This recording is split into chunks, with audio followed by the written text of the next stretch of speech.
김광현이 2승 달성에 성공했습니다. 올 시즌 신시내티와의 두 번째 맞대결이었는데 이 경기에서 5이닝 3피안타 3진을 4개를 곁들이며 무실점으로 호투를 펼쳤습니다. 여러분, 김광현 5이닝 무실점은 결과적으로 사건이라고도 볼 수 있습니다.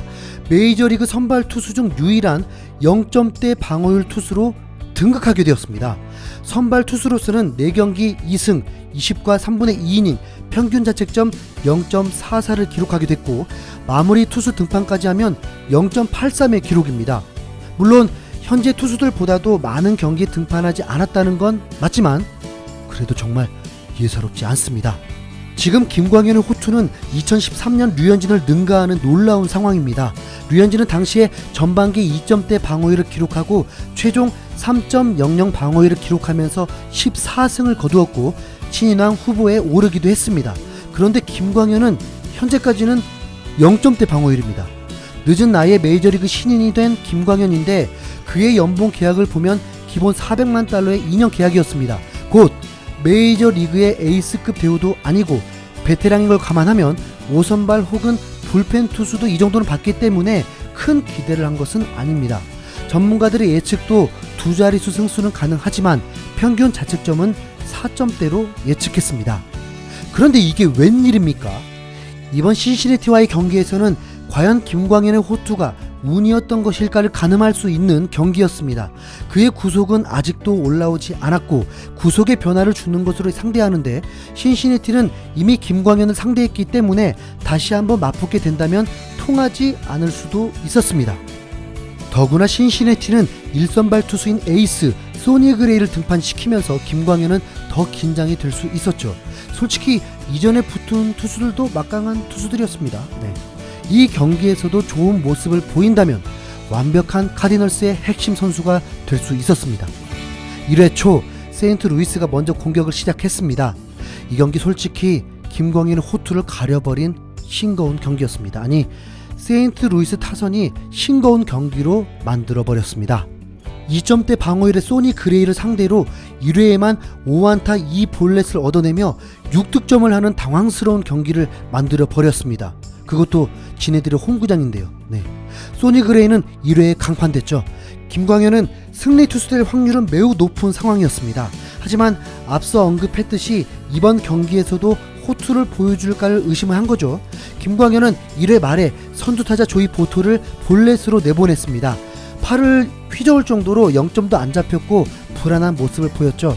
그런데 바로 이 위기를 병살타로 만들면서 벗어나고 3번 타자를 삼진으로 돌려세웁니다. 이렇게 되면 김광현은 부담을 더욱 덜 수가 있게 되죠. 이외에는 슬라이더의 위력이 더욱 돋보였습니다. 김광현은 우타자 수아레스에게는 몸쪽을 파고드는 슬라이더, 좌타자 무스타커스에게는 바깥쪽으로 흘러가는 슬라이더를 던져 연속으로 삼진 처리했습니다.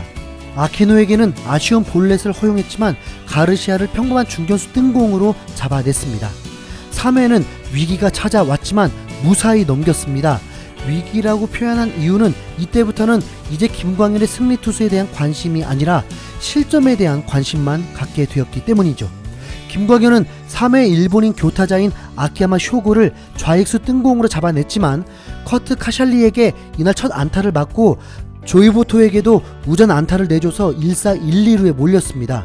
그런데 카스테야노스에게 직구 3개를 연속으로 던졌고 유격수와 병살타로 요리했습니다. 베테랑 몰리나의 볼배합이 통한 것 같습니다. 앞선 1회에도 카스테야노스가 김광현 짐을 덜어주는 병살타를 친 주인공인데 땡큐 카스테야노스. 이번에도 큰 힘이 됐습니다. 4회에는 카디널스 폴 대용이 데이비슨의 빠른 땅볼을 잘 잡아주면서 아웃 카운트를 늘려주었습니다. 당시 김광현은 놀라워하고 박수를 치며 고마워했습니다. 이후 김광현은 수아레스에게 3루수 옆을 뚫는 2루타를 맞았지만 무스타커스와 아키노를 범타 처리하며 무실점 이닝을 늘렸고 5회에는 이날 처음으로 3자 범퇴에 성공하며 이닝을 마쳤습니다.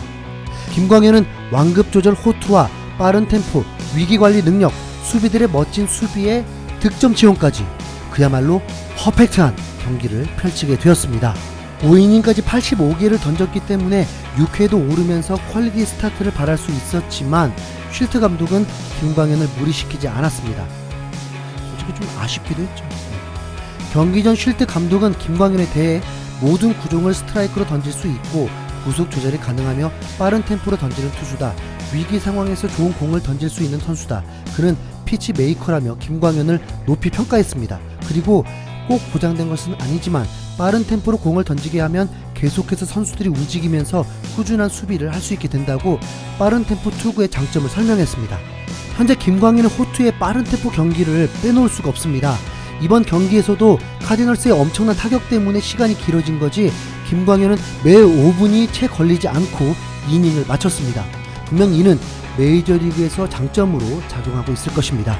세인트루이스 지역 매체인 KSDK 뉴스 기자인 코리 밀러는 아직도 김광현의 2020년 내셔널리그 신인왕으로 논의를 시작하지 않았다면 이제 시작할 때가 됐다고 전했습니다.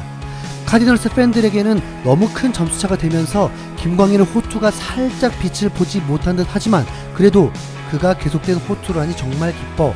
신이 내려준 영입이다. 올해의 루키는 김광현. 이렇게 경기를 마치자마자 릴레이 칭찬들이 이어졌습니다. 이렇게 싱거운 경기가 될 줄은 정말 예상 못했습니다. 메이저리그 에이스와 한국 에이스의 맞대결일 줄 알았는데 그냥 김광현 자체가 에이스인 것이 드러난 경기였습니다. 이제 팬들은 시선이 좀 바뀌었습니다. 승리 투수에 대한 집착보다 김광현의 실점 여부에 대한 관심이 집중될 것 같습니다. 다음 경기가 시카고 컵스와의 경기인데 이번에도 두 번째 맞대결이죠. 당시 4이닝 1실점으로 호투했는데 이번엔 최고 투수 중 한 명인 존 레스터와의 맞대결입니다. 다리비슈와의 맞대결 불발이 조금 아쉽긴 한데 이번에도 호투를 펼친다면 벌써부터 설레네요. 김광현 메이저리그에 와줘서 정말 고마워.